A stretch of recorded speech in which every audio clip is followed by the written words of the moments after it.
Neoplatonism. Essentially, the Gnostics combine the terminology of the Neoplatonists and the mythology of the mysteries with Christianity.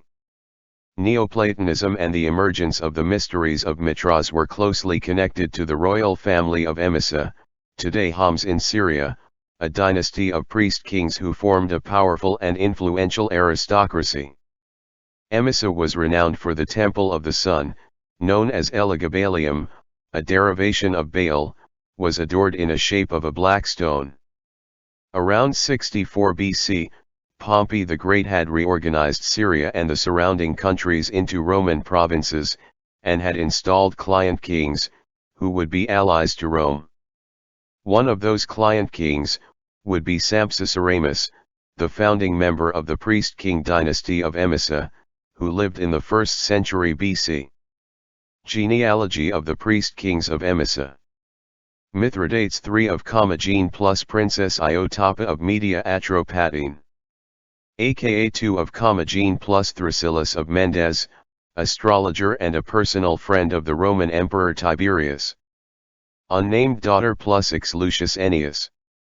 Ennia Thrasilla plus Navius Sutorius Macro. Tiberius Claudius Balbulus, court astrologer to the Roman emperors Claudius, Nero, and Vespasian, plus unknown. Claudia Capitolina plus Gaius Julius Archelaus Antiochus Epiphanes, see below. Antiochus III of Commagene plus Iotapa, his sister. Antiochus IV of Commagene plus Princess Iotapa of Commagene, full-blooded sister. Gaius Julius Archelaus Antiochus Epiphanes plus Claudia Capitolina, from a distinguished family. Only child of astrologer Tiberius Claudius Balbulus. Philopapos, friends with the Emperor Trajan and Trajan's heir and second paternal cousin Hadrian. Julia Balbilla, poet and personal friend to Emperor Hadrian and the Empress Vibia Sabina, plus Gaius Julius Archelaus Antiochus Epiphanes. Julia Iotapa plus Gaius Julius Alexander. Gaius Julius Agrippa plus Fabia. Lucius Julius Ganius Fabius Agrippa. Gaius Julius Alexander Baronicianus plus Cassia Lepida. Julia Cassia Alexandra plus Gaius Avidius Heliodorus. Avidius Cassius plus Volusia Vetia Mesiana. Julia Iotapa, Cilician princess. Iotapa plus Sampsiceramus II of Emesa, son of Sampsiceramus I, founding priest-king of Emesa. Iotapa plus Aristobulus the Younger, grandson of Herod the Great. Julia Mammia plus Polemon II of Pontus. Polemon. Rheomdalces. Gaius Julius Azizus. Saha Emus of Emesa plus Drusilla of Mauritania the Younger, daughter of Cleopatra and Antony. Gaius Julius Alexian plus Claudia Piso. Gaius Julius Sampsigeramus, 3, Silas plus Claudia Capitolina Balbilla. Gaius Julius Longinus Soemus plus daughter of Abgar 7. Julius, noble, of Emesa. Tiberius Julius, noble, of Emesa. Iamblicius, noble, of Emesa. Gaius Julius Sulpicius, priest-king of Emesa. Uranius Antoninus, rival emperor of Rome. Julius Aurelius, rival emperor of Rome. Iamblicius, Neoplatonist philosopher. Julius of Emesa plus unknown. Gaius Julius Bassianus. Julia Domna plus Emperor Septimius Severus. Emperor Caracalla plus Fulvia Plautilla. Emperor Geta, Caracalla tried unsuccessfully to murder him during the Saturnalia. Basina plus Claudius Gothicus. Claudius Gothicus plus Aurelia Pompeiana. Claudia Crispina plus Eutropius. Constantius Chlorus plus Saint Helena, daughter of old King Cole according to both Geoffrey of Monmouth and Henry of Huntingdon. Constantine the Great. Julia Mysa plus Gaius Julius Avitus Alexianus. Julia Soemius Bassiana plus Sextus Varius Marcellus. Emperor Elagabalus, head priest of the sun god Elagabal. Severus Alexander, adoptive. Julia Avita Mammia plus Malchus II, governor of Palmyra, see below. Julia Avita Mammia plus Marcus Julius Gessius Marcianus. Emperor Severus Alexander, Julia Mammia asked for Origen to tutor Alexander in Christianity. Marcus Julius Gessius Bassianus. Mammia of Emesa plus Malik, governor of Palmyra. Zenobius, governor of Palmyra. Claudius Julius Nassispasum, governor of Palmyra. Malchus I, governor of Palmyra. Malchus II, governor of Palmyra plus Julia Avita Mammia, see above. Julius Aurelius Zenobius plus Zabii, of Arabia. Zenobia, queen of the Pomeranian Empire in Syria, patron of Paul of Samosata, founder of Polysianism. The influence of Greek thought in the Hellenistic age derived primarily from a school of philosophy developed at Alexandria and thought to issue from Plato, known as Platonism. It appears that Plato, in his later years, became increasingly devoted to the teachings of Pythagoras, and that he finally came to view his idea of forms as numbers. Plato arrived at a system of opposed first principles, and a triple division of levels of being, which granted a central position to the role of soul, both world soul and the individual soul. Developing the doctrine of the Pythagoreans, as first principles, Plato established the one and the indefinite dyad.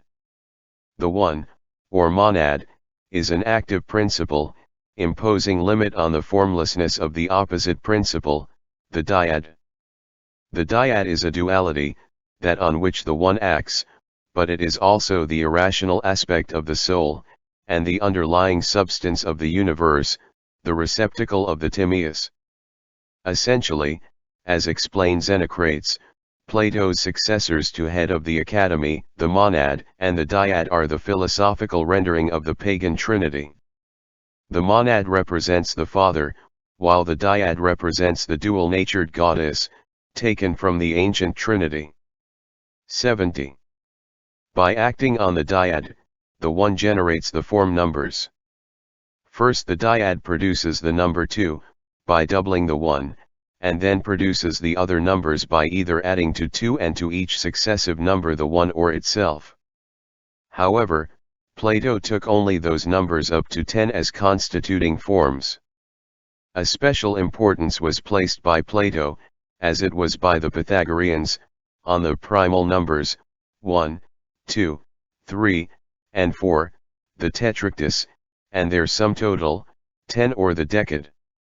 These four also have a geometrical aspect: 1 is the point, 2 the line, 3 the triangle or a plane, and 4 the solid, in the shape of a pyramid.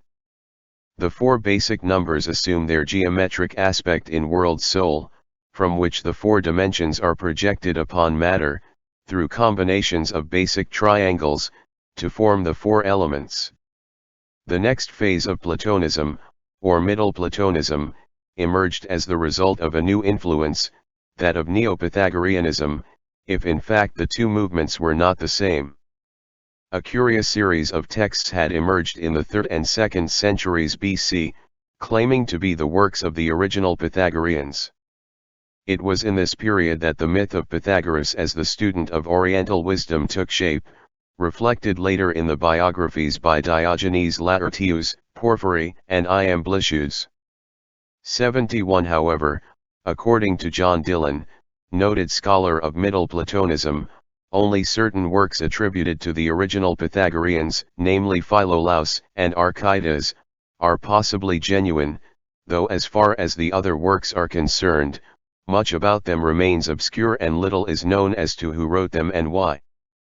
One of the most important exponents of Middle Platonism was the Greek-speaking Jewish philosopher of the 1st century AD, Philo of Alexandria, also called Philo-Judaeus, the greatest representative of Hellenistic Judaism.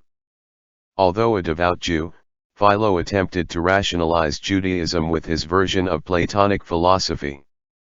The Bible, to Philo, was compatible with Platonic philosophy, for according to him, perhaps in reference to the legends reported by Iamblichus or Artapanus, Plato was a follower of Pythagoras, and Pythagoras had been a follower of Moses. The most important innovation of Middle Platonism, according to John Dillon, was Philo's placing of a transcendent God, equated with the God of the Old Testament, above the monad and the dyad. These notions, though, hold striking similarities with those regarded as the early developments of the Kabbalah, the monad representing the primordial man, the dyad the Shekinah. In fact, Philo praised the Essenes, and in the contemplative life, he describes the rites and habits of the Therapeutae, and in support of his ideas, he often used the phrase "it is said," presumably referring to Jewish traditions. For example, it is said that Moses was enchanted by the music of the spheres when he was receiving the revelation on Mt. Sinai.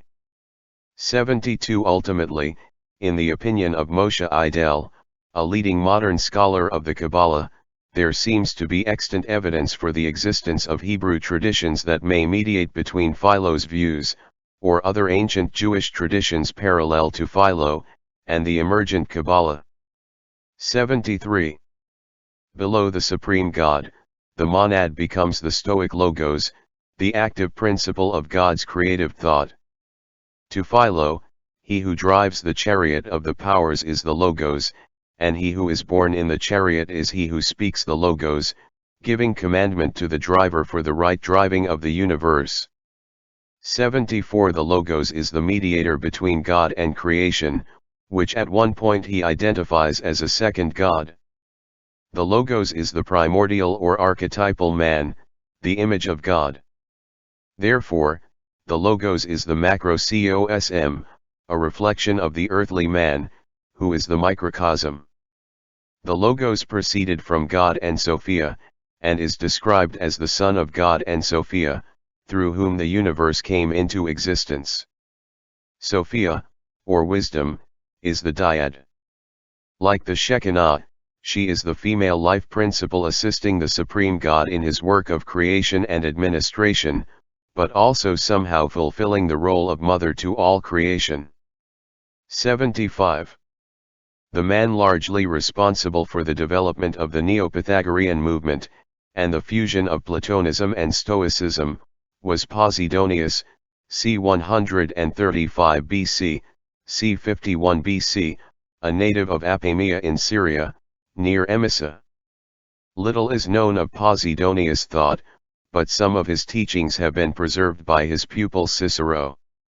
Being learned in Magian astrology and demonology, Posidonius was concerned with magic.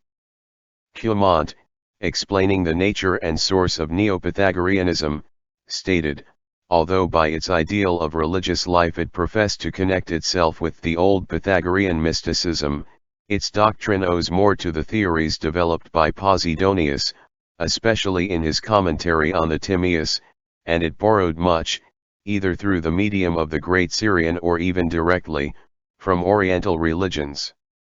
76. About the middle of the 1st century AD, a distinct Neo-Pythagorean trend appeared with the mystic Apollonius of Tyana, a Pythagorean philosopher whose miracles in raising the dead and healing the sick have been compared to those of Christ.